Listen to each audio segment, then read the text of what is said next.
നമസ്കാരം. ആദ്യ വാർത്ത ആരംഭിക്കുന്നു. ലോക്സഭാ തെരഞ്ഞെടുപ്പിലെ സീറ്റ് വിഭജനം അടക്കമുള്ള കാര്യങ്ങൾ ചർച്ച ചെയ്യാൻ ഇടതുമുന്നണി യോഗം ഇന്ന് ചേരും. കോടിയേരി ബാലകൃഷ്ണനും കാനം രാജേന്ദ്രനും നയിക്കുന്ന കേരള സംരക്ഷണ യാത്രയുടെ ഒരുക്കങ്ങളാണ് യോഗത്തിന്റെ പ്രധാന അജണ്ട. സീറ്റ് ധാരണയുണ്ടാക്കാൻ ഉഭയകക്ഷി ചർച്ചയ്ക്കുള്ള തീയതികളും ഇന്ന് നിശ്ചയിക്കും. കേരള യാത്രയ്ക്ക് മുമ്പായി സീറ്റ് ധാരണ ഉണ്ടാക്കാനാണ് സിപിഎം സിപിഐ ചർച്ചയിലുണ്ടായ ധാരണ. സിപിഐ സംസ്ഥാന എക്സിക്യൂട്ടീവ് യോഗവും ഇന്ന് ചേരുന്നുണ്ട്. സ്ഥാനാർത്ഥികളെ സംബന്ധിച്ച് പ്രാഥമിക ചർച്ചകൾ സിപിഐ യോഗത്തിൽ നടത്തും. ലോക്സഭാ തെരഞ്ഞെടുപ്പ് അടുത്തിരിക്കെ കൂടുതൽ സാമുദായിക സംഘടനാ നേതാക്കളെ ഉൾക്കൊള്ളിച്ച് നവോത്ഥാന മൂല്യ സംരക്ഷണ സമിതി ഇന്ന് വിപുലീകരിക്കും. വനിതാ മതിലിന് മുമ്പ് 9 അംഗ സെക്രട്ടേറിയറ്റാണ് സമിതി രൂപീകരിച്ചത്. ഇത് തിരുവനന്തപുരത്ത് ചേർന്ന ജനറൽ കൌൺസിൽ സെക്രട്ടേറിയറ്റിൽ കൂടുതൽ പേരെ ഉൾപ്പെടുത്തും. ക്രിസ്ത്യൻ, മുസ്ലിം സംഘടനാ നേതാക്കൾക്ക് സമിതിയിൽ പ്രാതിനിധ്യം നൽകും. നവോത്ഥാന മൂല്യ സംരക്ഷണ സമിതിയുടെ ജില്ലാ ഘടകങ്ങൾ നാളെ മുതൽ രൂപീകരിക്കും. നവോത്ഥാന സമിതി യോഗം വൈകിട്ട് 3-ന് തിരുവനന്തപുരത്ത് ചേരും. മൂന്നാറിലെ എംഎൽഎ സബ് കളക്ടർ പോരിൽ എസ് രാജേന്ദ്രനെ പിന്തുണച്ച് കോൺഗ്രസ് പ്രാദേശിക നേതൃത്വം. എന്നാൽ എംഎൽഎ തള്ളി സിപിഐ പ്രാദേശിക നേതൃത്വം രംഗത്തെത്തി. തങ്ങളുടെ ക്ഷണപ്രകാരമാണ് എംഎൽഎ സ്ഥലത്തെത്തിയത് എന്ന് മൂന്നാർ പഞ്ചായത്ത് പ്രസിഡന്റ് പറഞ്ഞു. അതേസമയം മുതിരപ്പുഴയാറിനോട് ചേർന്ന അനധികൃത നിർമ്മാണത്തെക്കുറിച്ച് സബ് കളക്ടർ ഇന്ന് ഹൈക്കോടതിയിൽ റിപ്പോർട്ട് നൽകും. മുതിരപ്പുഴയാറിന്റെ തീരത്തെ നിർമ്മാണ പ്രവർത്തനങ്ങൾ അനധികൃതമെന്ന് ചൂണ്ടിക്കാട്ടി സിപിഐ ജില്ലാ എക്സിക്യൂട്ടീവ് അംഗം MY ഔസേപ്പാണ് പരാതി നൽകിയത്. ഈ പരാതിയുടെ അടിസ്ഥാനത്തിലാണ് സബ് കളക്ടർ ഷോപ്പിംഗ് കോംപ്ലക്സിന്റെ നിർമ്മാണത്തിന് സ്റ്റോപ്പ് മെമ്മോ നൽകിയത്. നിയമവിരുദ്ധമായി നടത്തിയ നടപടിക്രമങ്ങളെ പിന്തുണച്ച MLAയുടെ നടപടി ശരിയായില്ലെന്ന് പരാതിക്കാരനായ MY ഔസേപ്പ് പറഞ്ഞു. MLAയുടെ ഈ കാര്യത്തിൽ ഇടപെടലുകൾ തികച്ചും ശരിയല്ല എന്നെൻ്റെ അഭിപ്രായം. കാരണം MLA ഇതിലൂടെ ഉൾപ്പെടുന്നതാണ് ഗവൺമെൻറ്റിന് പ്രതികരിച്ചാണ് ഹൈക്കോടതിയിൽ അഡീഷണൽ അഡ്വക്കേറ്റ് ജനറൽ സത്യവാങ്മൂലം ഫയൽ ചെയ്തത്. എന്നാൽ തങ്ങൾ വിളിച്ചതനുസരിച്ചാണ് MLA സ്ഥലത്തെത്തിയതെന്ന് മൂന്നാർ പഞ്ചായത്ത് പ്രസിഡന്റും DCC അംഗവുമായ കറുപ്പുസ്വാമി പറഞ്ഞു. സബ് കളക്ടർ അയച്ച ദൌത്യസേനാംഗങ്ങൾ തൊഴിലാളികളെ മർദ്ദിച്ചു. പഞ്ചായത്തിന്റെ ആവശ്യപ്രകാരമാണ് രാജേന്ദ്രൻ സ്ഥലത്തെത്തിയത്. MLAക്ക് വിഷയത്തിൽ തങ്ങളുടെ പൂർണ്ണ പിന്തുണയുണ്ടെന്നും അദ്ദേഹം വ്യക്തമാക്കി. MLA ഈ നാടിന് വികസനത്തിന് വേണ്ടി നിൽക്കാൻ ഞങ്ങൾ അതുകൊണ്ട് നിൽക്കും. MLAക്കും ബസ് സ്റ്റാൻഡ് ആവശ്യമാ, പാർക്കിംഗ് ആവശ്യമാ, ട്രാഫിക് കമ്മിറ്റിയുടെ ചെയർമാൻ MLA വാ. MLAയും കൂടി ഞങ്ങൾ എല്ലാം കൂടി ആലോചിച്ചെടുത്ത തീരുമാനം അവിടെ പ്രത്യേകം ഒന്നല്ല. MLA കൂടെ ഉണ്ടായില്ല, MLA ഞങ്ങൾ വിളിച്ചിട്ട് വന്നതല്ലേ. വിഷയത്തിൽ KPCC നേതൃത്വമടക്കം MLAക്കെതിരെ രംഗത്തെത്തിയിരുന്നു. ഇതിനിടയിലാണ് കോൺഗ്രസ് പ്രാദേശിക നേതൃത്വം രാജേന്ദ്രന് പിന്തുണയുമായി എത്തുന്നത്. ഇന്ന് ചേരുന്ന CPM ജില്ലാ കമ്മിറ്റിയും വിഷയം ചർച്ച ചെയ്യും. മൂന്നാറിൽ നിന്നും MS Aneesh Kumar, news 18. Devikulam sub collector രേണുരാജിന് എതിരായ അധിക്ഷേപത്തിൽ ഖേദം പ്രകടിപ്പിച്ച് എസ് രാജേന്ദ്രൻ MLA. തന്റെ പരാമർശം സബ് കളക്ടറെ വേദനിപ്പിച്ചുവെങ്കിൽ ഖേദിക്കുന്നതായി MLA ന്യൂസ് 18നോട് പറഞ്ഞു. എന്നാൽ നിർമ്മാണം തടഞ്ഞതുമായി ബന്ധപ്പെട്ട നിലപാടിൽ മാറ്റമില്ല എന്നും അദ്ദേഹം പറഞ്ഞു. സബ് കളക്ടർക്കെതിരായ അധിക്ഷേപത്തിൽ പാർട്ടിയിൽ നിന്നടക്കം സമ്മർദ്ദം ശക്തമായ സാഹചര്യത്തിലാണ് MLA സബ് കളക്ടറോട് ഖേദം പ്രകടിപ്പിച്ചത്. അവൾ എന്നത് മോശം വാക്കായി കരുതുന്നില്ല. സഹോദരിയും ഭാര്യയുമൊക്കെ അത്തരത്തിൽ സംബോധന ചെയ്യാറുണ്ട്. എന്നാൽ പരാമർശം സബ് കളക്ടറെ വേദനിപ്പിച്ചെങ്കിൽ ഖേദിക്കുന്നു. അത് അവർക്ക് വേദന ഉണ്ടാക്കുന്നുണ്ടെങ്കിൽ നമുക്കത് അവരോട് പിന്നെ ഇങ്ങനെയാണ് എന്ന് പറയുന്ന തരത്തിലൊരു ഖേദം എന്നുള്ള നിലയിലേക്ക് നമുക്ക് പറയുന്നതിലൊന്നും തെറ്റില്ലെന്നാണ് എൻ്റെ അഭിപ്രായം. അവർക്ക് വേദന തോന്നുന്നുണ്ടെങ്കിൽ നമ്മളത് ഖേദം പ്രകടിപ്പിക്കുന്നതിലൊന്നും ഒരു മടിയും എനിക്കില്ല. സർക്കാരിന്റെ തന്നെ നിർമ്മാണ പ്രവർത്തനം തടഞ്ഞ സാഹചര്യത്തിലാണ് സബ് കളക്ടറെ ബുദ്ധിയില്ലാത്തവളെന്ന് വിളിക്കേണ്ടി വന്നത്. പ്രായോഗിക ബുദ്ധിയില്ല എന്നാണ് ഉദ്ദേശിച്ചത്. ആ നിലപാടിൽ ഉറച്ചു നിൽക്കുന്നു എന്ന് പറഞ്ഞത് ശരി തന്നെ. അത് ഇപ്പോഴും ഞാൻ ഉറച്ചു നിൽക്കുമല്ലേ. അവർക്ക് പ്രായോഗിക ബുദ്ധിയില്ല എന്നുള്ളത് തന്നെയാണ് ഞാൻ ഉദ്ദേശിച്ചത്. അല്ലാണ്ട് ബുദ്ധിയില്ല എന്ന് പറയുന്നത് അവരെ മോശമാക്കാനല്ല. നിർമ്മാണ പ്രവർത്തനങ്ങൾ തടയുന്നതിന് പിന്നിൽ വേറെ അജണ്ട ഉള്ളതായി സംശയിക്കുന്നു. വികസനം തടഞ്ഞാൽ നോക്കി നിൽക്കില്ല. ഇവരുടെ പിന്നിൽ ഒരു പുതിയ അജണ്ട ഓപ്പൺ ആവുകയാണ്. അത് ഇവരിലൂടെ വരികയാണ്. അതിനെ ഞങ്ങൾ ചെറുക്കുക എന്നുള്ളത് ഞങ്ങളുടെ ബാധ്യതയാണ്. അതേസമയം MLAയുടെ കയ്യേറ്റത്തിൽ സബ് കളക്ടർ നടപടികൾ ആരംഭിച്ചതിന് തൊട്ടു പിന്നാലെയാണ് രാജേന്ദ്രൻ ഖേദം പ്രകടിപ്പിച്ചതെന്നതും ശ്രദ്ധേയമാണ്. മൂന്നാറിൽ നിന്നും MS Aneesh Kumar, news 18. Rafale ഇടപാടിനെക്കുറിച്ചുള്ള CAG റിപ്പോർട്ട് ഇന്ന് രാഷ്ട്രപതിക്ക് സമർപ്പിച്ചേക്കും. പാർലമെന്റ് സമ്മേളനം പൂർത്തിയാകും മുമ്പ് റിപ്പോർട്ട് സഭയിൽ വയ്ക്കാനാണ് കേന്ദ്ര സർക്കാർ നീക്കം. CAG റിപ്പോർട്ട് സർക്കാരിനെ രക്ഷിക്കാനുള്ള ശ്രമമാണ് എന്ന് സംശയിക്കുന്നതായി കോൺഗ്രസ് പ്രതികരിച്ചു.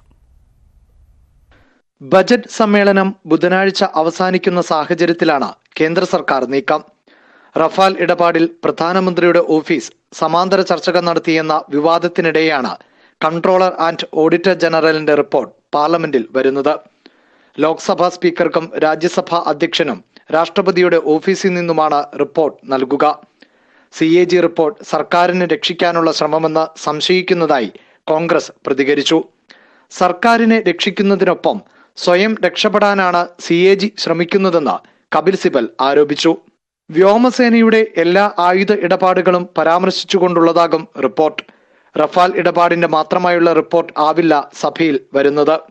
റിപ്പോർട്ട് പാർലമെന്റിൽ വെച്ചാലും നടപ്പ് സമ്മേളന കാലയളവിൽ ഇതിന്മേൽ പരിശോധന സാധ്യമാകില്ല. റഫാൽ ഇടപാടിൽ CAG റിപ്പോർട്ട് പാർലമെന്റിന്റെ അക്കൗണ്ട് കമ്മിറ്റി പരിശോധിച്ചു എന്ന് നേരത്തെ കേന്ദ്ര സർക്കാർ സുപ്രീം കോടതിയിൽ പറഞ്ഞത് വിവാദമായിരുന്നു. ഈ പരാമർശം വ്യാകരണ പിശകാണ് എന്നും അത് തിരുത്തണമെന്നും കേന്ദ്ര സർക്കാർ സുപ്രീം കോടതിയോട് പിന്നീട് രേഖാമൂലം ആവശ്യപ്പെട്ടിരുന്നു. KP Abhilash, news 18, Delhi. AICC general സെക്രട്ടറിയായി ചുമതലയേറ്റ പ്രിയങ്ക ഇന്ന് ഉത്തർപ്രദേശിലെത്തും. കോൺഗ്രസ് അധ്യക്ഷൻ രാഹുൽ ഗാന്ധിക്കൊപ്പം ലക്നൌവിലെത്തുന്ന പ്രിയങ്ക വ്യാഴാഴ്ച വരെ UPയിൽ തുടരും. പാർട്ടി നേതൃത്വവുമായും പ്രവർത്തകരുമായും പ്രിയങ്ക കൂടിക്കാഴ്ച നടത്തും. കിഴക്കൻ ഉത്തർപ്രദേശിന്റെ ചുമതലയേറ്റ ശേഷമുള്ള പ്രിയങ്കയുടെ വരവ് ആഘോഷമാക്കി മാറ്റാനുള്ള ഒരുക്കത്തിലാണ് സംസ്ഥാന നേതൃത്വവും പാർട്ടി പ്രവർത്തകരും. കോൺഗ്രസ് അധ്യക്ഷൻ രാഹുൽ ഗാന്ധിക്കും ജനറൽ സെക്രട്ടറി ജ്യോതിരാദിത്യ സിന്ധ്യയ്ക്കുമൊപ്പം ഉച്ചയ്ക്ക് 12 മണിക്ക് വിമാനമിറങ്ങുന്ന പ്രിയങ്ക ലക്നൌവിലെ പാർട്ടി ആസ്ഥാനത്തേക്ക് റോഡ് ഷോ നടത്തും. 10 കിലോമീറ്റർ നീളുന്ന റോഡ് ഷോയിൽ 37 ഇടങ്ങളിൽ പ്രിയങ്കയ്ക്ക് സ്വീകരണം നൽകും. മഹാത്മാഗാന്ധി, രാജീവ് ഗാന്ധി എന്നിവരുടെ പ്രതിമകളിൽ പുഷ്പാർച്ചന നടത്തും. നേതാക്കളുമായുള്ള കൂടിക്കാഴ്ചയ്ക്ക് ശേഷം രാഹുൽ ഗാന്ധി ഇന്നു തന്നെ മടങ്ങുമെങ്കിലും പ്രിയങ്ക വ്യാഴാഴ്ച വരെ ഉത്തർപ്രദേശിൽ തുടരും. സംസ്ഥാന നേതാക്കളുമായും ഭാരവാഹികളുമായും കൂടിക്കാഴ്ച നടത്തും. താഴെത്തട്ടിലെ പാർട്ടി പ്രവർത്തകരുമായും ചർച്ചകൾ നടത്തും. BJPക്കൊപ്പം SP, BSP പാർട്ടികൾക്കും പ്രിയങ്കയുടെ വരവ് കനത്ത തിരിച്ചടിയുണ്ടാക്കുമെന്നാണ് കോൺഗ്രസിന്റെ പ്രതീക്ഷ. KP Abhilash, news 18, Delhi.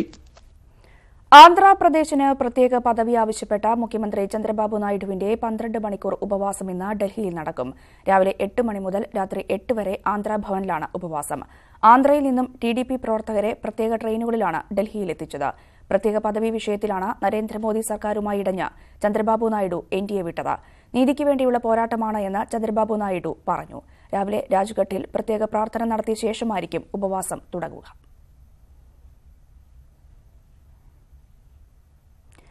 ഡൽഹിയിലെ സമരത്തിന് മുന്നോടിയായി പരസ്പരം കടന്നാക്രമിച്ച് പ്രധാനമന്ത്രി നരേന്ദ്രമോദിയും ആന്ധ്രാപ്രദേശ് മുഖ്യമന്ത്രി ചന്ദ്രബാബു നായിഡുവും. പുതിയ സഖ്യം രൂപീകരിക്കുന്നതിലും മറുകണ്ഠം ചാടുന്നതിലും തന്നേക്കാൾ പ്രവർത്തന പരിചയമുണ്ട് ചന്ദ്രബാബു നായിഡുവിനുവെന്ന് നരേന്ദ്രമോദി വിമർശിച്ചു. സ്വന്തം ഭാര്യാപിതാവിനെ പിന്നിൽ നിന്നും കുത്തിയയാളാണ് ചന്ദ്രബാബു നായിഡുവെന്നും പ്രധാനമന്ത്രി പരിഹസിച്ചു. എന്നാൽ മോദി ഭാര്യയെ ഉപേക്ഷിച്ചതാണ് എന്നും കുടുംബത്തെ ബഹുമാനിക്കുന്ന ആളല്ല എന്നും ചന്ദ്രബാബു നായിഡു മറുപടി നൽകി. ഭാര്യയെ ഉപേക്ഷിച്ച നരേന്ദ്രമോദിക്ക് കുടുംബബന്ധത്തിൽ ബഹുമാനമില്ല എന്നും ചന്ദ്രബാബു നായിഡു തിരിച്ചടിച്ചു.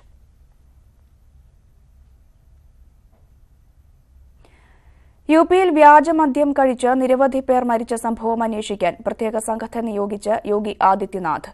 ആൺചങ് സംഘമാണ് കേസ് അന്വേഷിക്കുക. നിരവധി പേരാണ് വ്യാജമദ്യം കഴിച്ച് UPയിലും ഉത്തരാഖണ്ഡിലുമായി മരിച്ചത്. 297 കേസുകളാണ് ഇരു സംസ്ഥാനങ്ങളിലുമായി രജിസ്റ്റർ ചെയ്തത്. അതേസമയം സംഭവവുമായി ബന്ധപ്പെട്ട് 2 പേരെ പോലീസ് കസ്റ്റഡിയിലെടുത്തു. ഉത്തർപ്രദേശിലെ സഹ്രാൻപൂരിലും കുശിനഗറിലും ഉത്തരാഖണ്ഡിലെ ബാലുപൂരിലുമാണ് ആളുകൾ മരിച്ചത്. സഹ്രാൻപൂരിൽ സംഭവവുമായി ബന്ധപ്പെട്ട് 10 പോലീസുകാരെ സസ്പെൻഡ് ചെയ്തിരുന്നു. സരസ്വതി പൂജയ്ക്ക് ശേഷം നൽകിയ പ്രസാദം കഴിച്ച് 50 വിദ്യാർത്ഥികളെ അവശനിലയിൽ ആശുപത്രിയിൽ പ്രവേശിപ്പിച്ചു. ജാർഖണ്ഡിലെ ലോഹർദാഹിയിലാണ് സംഭവം. 6നും 7നും ഇടയിൽ പ്രായമുള്ള കുട്ടികളെയാണ് ആശുപത്രിയിൽ പ്രവേശിപ്പിച്ചത്. കുട്ടികളെല്ലാവരും അപകടനില തരണം ചെയ്തിട്ടുണ്ട്. ആരാകും സ്ഥാനാർത്ഥി?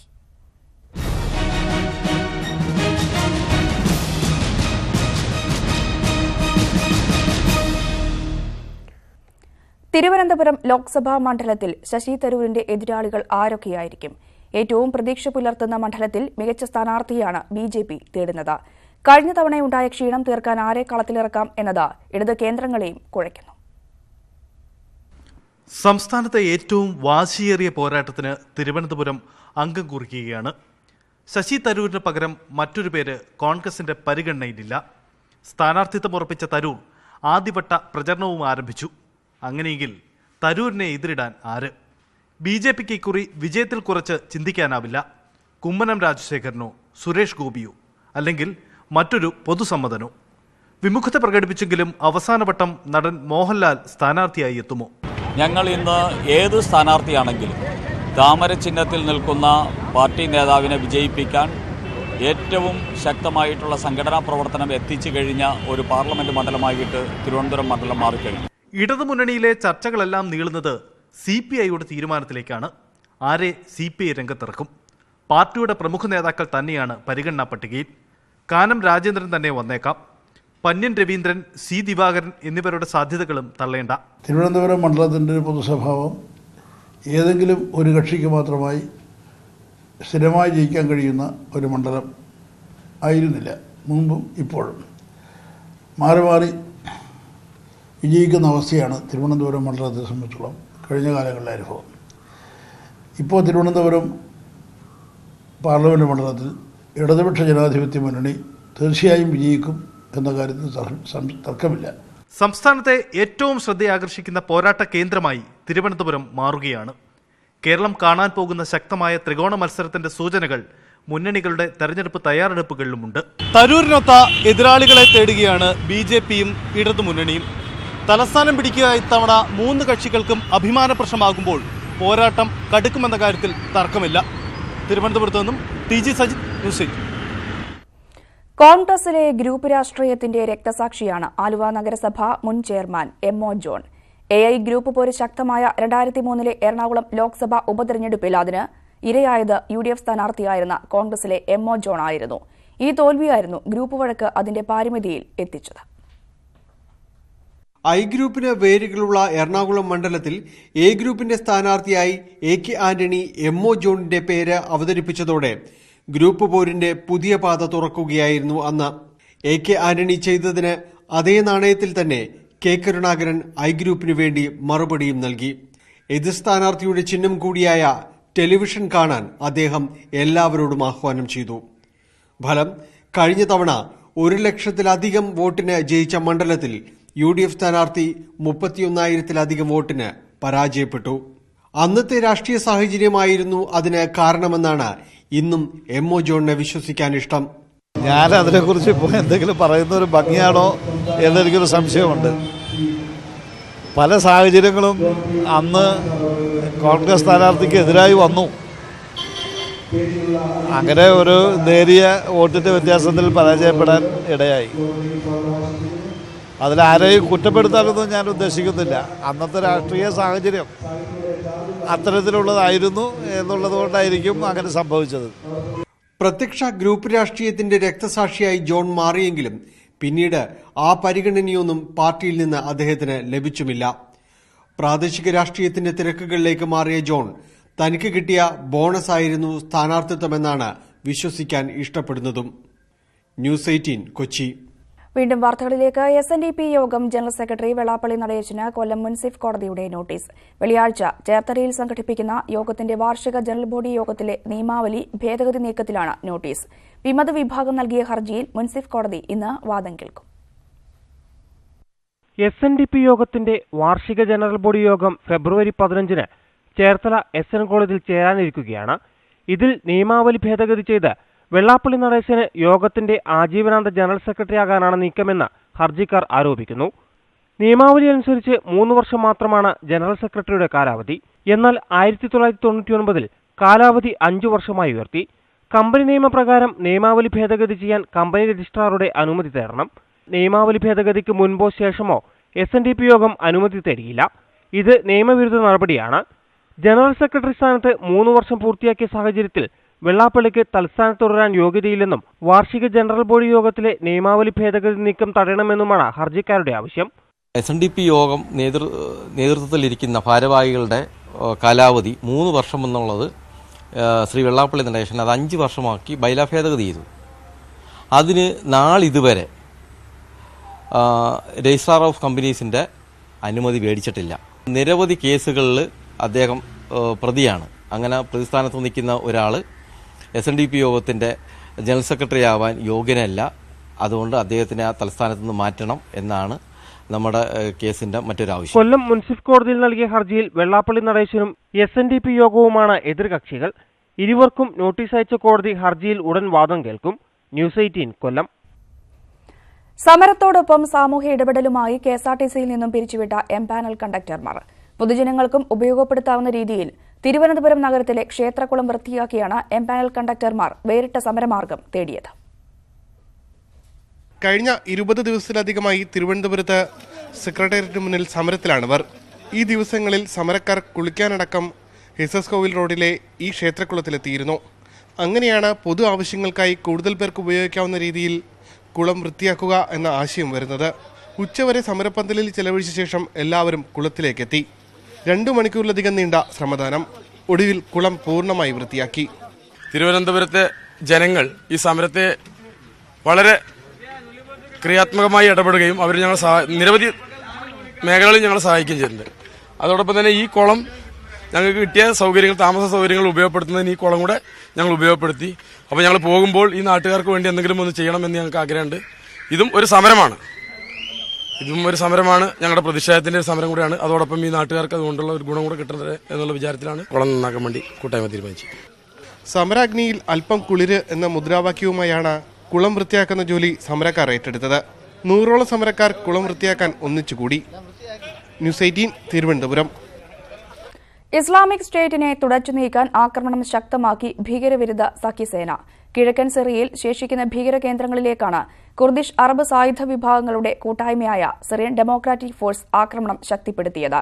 അമേരിക്കയുടെ പിന്തുണയോടെയാണ് ഇസ്ലാമിക് സ്റ്റേറ്റിനെതിരായ പോരാട്ടം. ഇസ്ലാമിക് സ്റ്റേറ്റിന്റെ അന്ത്യം കുറിക്കാൻ ശക്തമായ പോരാട്ടമാണ് സിറിയയിൽ തുടരുന്നത്. അറബ് കുർദ് സായുധ വിഭാഗമായ SDF സിറിയയിൽ ശേഷിക്കുന്ന IS കേന്ദ്രങ്ങളിലൂടെ ആക്രമണം തുടരുകയാണ്. ഒരേ സമയം കരയിലൂടെയുള്ള ആക്രമണവും വ്യോമാക്രമണവും സേന തുടരുന്നുണ്ട്. കഴിഞ്ഞ സെപ്റ്റംബർ 10 മുതലാണ് SDF ISനെതിരായ യുദ്ധം തുടങ്ങിയത്. അമേരിക്കയാണ് ഭീകരവിരുദ്ധ സേനയ്ക്ക് പരിശീലനം നൽകുന്നത്. കിഴക്കൻ സിറിയയിലെ ഗ്രാമങ്ങളിൽ നിന്നും ഒഴിഞ്ഞുപോകാൻ ഗ്രാമവാസികൾക്ക് 10 ദിവസത്തെ സമയം നൽകി. തുടർന്ന് ശനിയാഴ്ച മുതൽ ശക്തമാക്കിയ ആക്രമണം ഇപ്പോഴും തുടരുകയാണ്. ബൈക്കുകളിൽ സ്ഫോടക വസ്തുക്കൾ കെട്ടിവെച്ചെത്തിയ 10 IS ഭീകരരെ സേന കഴിഞ്ഞ ദിവസം വധിച്ചു. ലോകത്ത് ഇനി ഇസ്ലാമിക് സ്റ്റേറ്റ് ഇല്ല എന്ന വാർത്ത വൈകാതെ കേൾക്കാനാകുമെന്ന് SDF വക്താവ് മുസ്തഫ ബാലി ട്വീറ്റ് ചെയ്തു. IS തടവിൽ വെച്ചിരിക്കുന്ന യസീദി സ്ത്രീകളെ മോചിപ്പിക്കും വരെ പോരാട്ടം തുടരുമെന്നും ബാലി വ്യക്തമാക്കി. യൂഫ്രട്ടീസ് നദിയോരത്തുള്ള ബാഗൂസ് ഗ്രാമത്തിലേക്കാണ് സേനയുടെ പ്രയാണം. ഇവിടെ 600-ലേറെ IS ഭീകരർ ഉണ്ടെന്നാണ് കണക്കുകൂട്ടൽ. ഇതിൽ കൂടുതൽ പേരും വിദേശികളാണെന്നും വിലയിരുത്തലുണ്ട്. സിറിയയെ 2 ആഴ്ചയ്ക്കുള്ളിൽ ISൽ നിന്ന് മോചിപ്പിക്കുമെന്ന് അമേരിക്കൻ പ്രസിഡന്റ് ഡൊണാൾഡ് ട്രംപ് കഴിഞ്ഞ ദിവസം പറഞ്ഞിരുന്നു. ഇതിന് പിന്നാലെയാണ് സഖ്യസേന ആക്രമണം ശക്തിപ്പെടുത്തിയത്. International desk news 18. അഫ്ഗാനിസ്ഥാനിലെ തെക്കൻ ഹെൽമണ്ട് പ്രവിശ്യയിൽ വ്യോമാക്രമണം. സ്ത്രീകളും കുട്ടികളും ഉൾപ്പെടെ 21 പേർ കൊല്ലപ്പെട്ടു. 5 പേർക്ക് പരിക്കേറ്റു. സാൻഗിൻ ജില്ലയിലാണ് 2 തവണ വ്യോമാക്രമണം നടന്നത്. അഫ്ഗാൻ സൈന്യവും ഭീകരരും തമ്മിൽ കനത്ത പോരാട്ടമാണ് സാൻഗിൻ ജില്ലയിൽ നടക്കുന്നത്. ഫിലിപ്പ് രാജകുമാരൻ കാർ ഓടിക്കൽ അവസാനിപ്പിച്ചു. റോർഫോർക്കിലുണ്ടായ കാർ അപകടത്തിന്റെ പശ്ചാത്തലത്തിൽ അദ്ദേഹം ഡ്രൈവിംഗ് ലൈസൻസ് പോലീസിന് തിരിച്ചേൽപ്പിച്ചു. ലൈസൻസ് തിരിച്ചേൽപ്പിച്ചത് കേസിൽ രാജകുമാറിന് ഗുണം ചെയ്യുമെന്നാണ് വിലയിരുത്തൽ. അപകടത്തിൽ രാജകുമാറിന് പരിക്കേറ്റില്ല എങ്കിലും ഇടിച്ച കാറിലുണ്ടായിരുന്ന സ്ത്രീക്ക് പരിക്കേറ്റിരുന്നു. മനുഷ്യക്കടത്ത് തടയാൻ ഭരണകൂടങ്ങൾ മുന്നിട്ടിറങ്ങണമെന്ന് ഫ്രാൻസിസ് മാർപ്പാപ്പ. സ്ത്രീകളും കുട്ടികളും ഉൾപ്പെടെയുള്ളവർ മനുഷ്യക്കടത്തുകാരുടെ ചൂഷണത്തിന് ഇരയാവുന്നു. ആധുനിക അടിമത്തത്തിലേക്ക് ജനങ്ങളെ തള്ളിവിടുന്നതിനെതിരെ നടപടി സ്വീകരിക്കാൻ ലോകരാജ്യങ്ങൾ തയ്യാറാകണമെന്നും മാർപ്പാപ്പ പറഞ്ഞു. സെന്റ് പീറ്റേഴ്സിൽ നടന്ന പ്രാർത്ഥനയ്ക്ക് ശേഷം വിശ്വാസികളെ അഭിസംബോധന ചെയ്ത് സംസാരിക്കുകയായിരുന്നു മാർപ്പാപ്പ.